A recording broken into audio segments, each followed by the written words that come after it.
Hello everyone and welcome back. In this new section of the course we are going to start to add state management to our application. So far our application has remained mostly stateless. So whenever we reload our application and we access here the home component, we're going to get back from our backend a list of courses by triggering here the load all courses request. Our home component is then going to make the data available to the home component template via these two observables that are then directly subscribed to in our template using the Angular async pipe. Notice that the data is retrieved from the backend via an HTTP request and it's directly passed on to the template using the async pipe, and it's not kept anywhere else in our application. The template is then going to transform this data into HTML that we see here on the screen, and that's why we can visualize here the list of courses. If we trace the flow of the data through the application, we're going to see that the data came here from the backend via the Angular HTTP client, and we can also see that the courses service did not keep in memory any reference to the data. Also, the home component has passed on the data directly to the template using these two observables without keeping a reference to the data. So once the data gets transformed into HTML by our component template, we can no longer access that data. That data payload that we got from the server is going to be discarded and it will no longer be present in memory in our client. All we have left is the HTML that was used in order to visualize the data. What are the main implications of this approach? Well, one of the main consequences is that whenever in our application we switch to another page, such as for example the About page, and we get back here to our main page, we're going to see via the presence of the loading indicator that the data was again loaded from our backend. To better understand what this means, let's switch back here to a larger window and we're going to reload our application. Notice the presence of the loading indicator and also here the courses backend pending request that we saw there. We have here the GET request that was executed in order to get the data from the backend. And now if we continue to keep an eye here on the network log, we're going to go to our About screen and we're going to click here on the back button to go back to our home screen. And notice here we have a second HTTP GET request to /API/courses. So if we go back again to the About screen,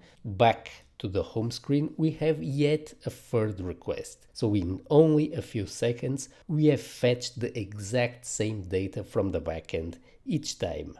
Now let's see what will happen if we try to edit a course. We are going to edit here the title of the course and let's click save and keep an eye here on the network log. So first we have here our save request with a loading indicator, and now we have another GET request to the backend to fetch the new version of the data from the backend. We have here the new title displayed on the screen, but in order to be able to display the new title, we had to do another backend request and show again another loading indicator to the user.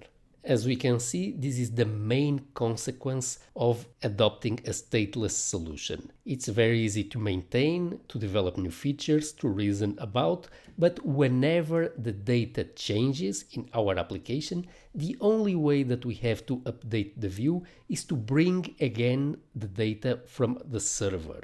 And even if the data is not modified, if we navigate away from the screen that fetched the data that we want to display and we come back to that same screen, such as for example the home component, we are going to have to reload the data again. So if we now click here on About and go back here to the home component, we have yet another request to our backend. As we can see, one of the main consequences of not using any state management in our application is that we have a lot of network overhead. We have a lot of HTTP requests that often end up fetching the same data again and again. Also, with data modifications, we will have to contact the server, modify the data on the server, and fetch the new version of the data from the server again. So this means a lot of loading indicators shown to the user and a lot of network overhead to our application. Now, this might not be a problem at all for a wide range of applications.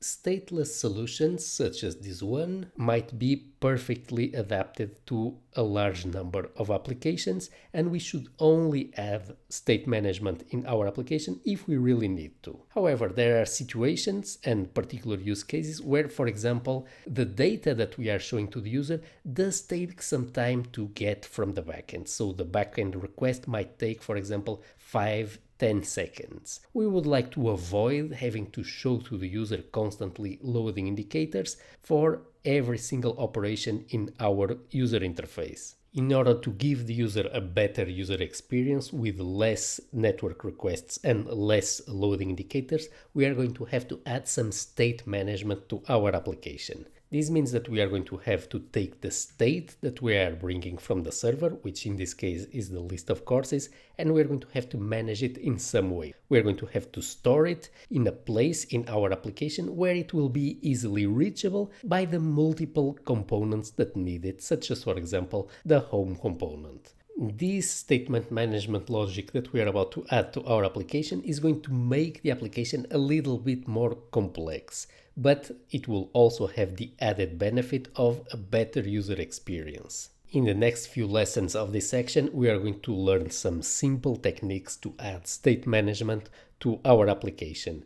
Now, in the concrete case of the application that you maintain, you are going to have to decide on a case-by-case basis if it's worth it to add state management. My general recommendation is to try to keep your application stateless and only add state management if you really need to improve the user experience. If you have network requests that are very slow, that are really harming the user experience, if you are showing a lot of user indicators to the user, if there are long backend delays, then in those cases you can consider state management. Otherwise, having a completely stateless front-end solution also tends to work very well for a large number of use cases. And with these trade-offs in mind, let's now get started adding state management to our Angular application.